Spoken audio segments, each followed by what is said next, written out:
লোকটি নেহাত বেকার ছিল। তার কোনো কাজ ছিল না, কেবল শখ ছিল নানা রকমের।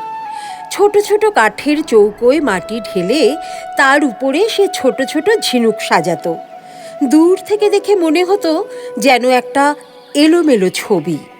তার মধ্যে পাখির ঝাঁক কিংবা এবড়ো খেবড়ো মাঠ, সেখানে গরু চড়ছে, কিংবা উঁচু নিচু পাহাড়।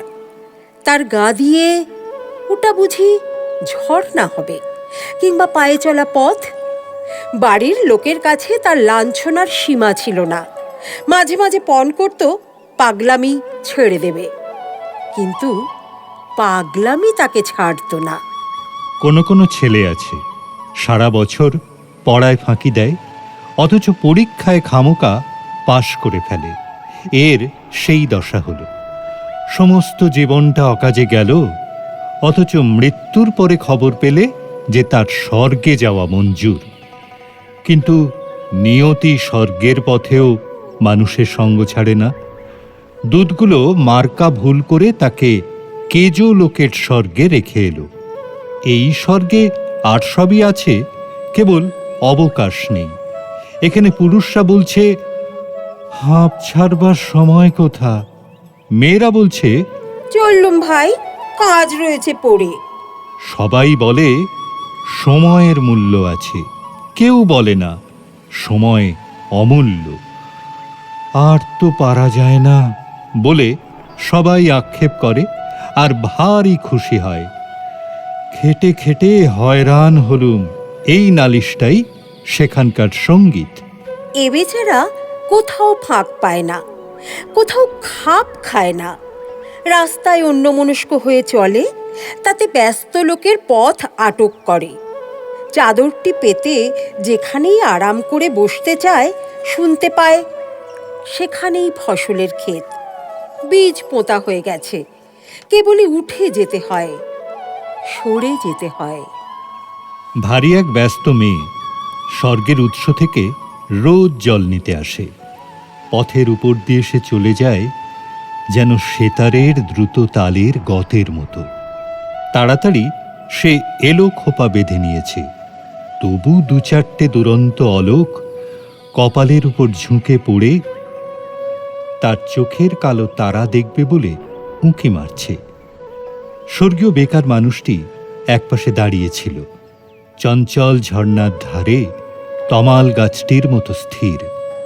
জানলা থেকে ভিক্ষুককে দেখে রাজকন্যার যেমন দয়া হয়, একে দেখে মেয়েটির তেমনি দয়া হলো। আহা, তোমার হাতে বুঝি কাজ নেই? নিঃশ্বাস ছেড়ে বেকার বললে, কাজ করব তার সময় নেই। মেয়েটি ওর কথা কিছুই বুঝতে পারলে না, বললে, আমার হাত থেকে কিছু কাজ নিতে চাও? বেকার বললে, তোমার হাত থেকেই কাজ নেব বলে দাঁড়িয়ে আছি। কি কাজ দেব? তুমি যে ঘড়া কাঁখে করে জল তুলে নিয়ে যাও, তারই একটি যদি আমাকে দিতে পারো। ঘোড়া নিয়ে কি হবে? জল তুলবে? না, আমি তার গায়ে চিত্র করব। মেয়েটি বিরক্ত হয়ে বললে, আমার সময় নেই, আমি চললুম।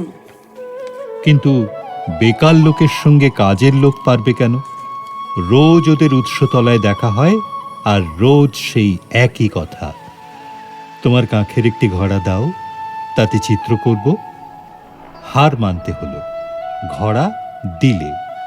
সেইটিকে ঘিরে ঘিরে বেকার আঁকতে লাগলো কত রঙের পাক, কত রেখার ঘের। আঁকা শেষ হলে মেয়েটি ঘড়া তুলে ধরে ঘুরিয়ে ঘুরিয়ে দেখলে। ভুরু বাঁকিয়ে জিজ্ঞাসা করলে, এর মানে? এর কোনো মানে নেই। ঘোড়া নিয়ে মেয়েটি বাড়ি গেল। সবার চোখের আড়ালে বসে সেটিকে সে নানা আলোতে নানা রকমে হেলিয়ে ঘুরিয়ে দেখলে। রাত্রে থেকে থেকে বিছানা ছেড়ে উঠে দীপ জেলে চুপ করে বসে সেই চিত্রটা দেখতে লাগলো। তার বয়সে এই সে প্রথম এমন কিছু দেখেছে যার কোনো মানে নেই।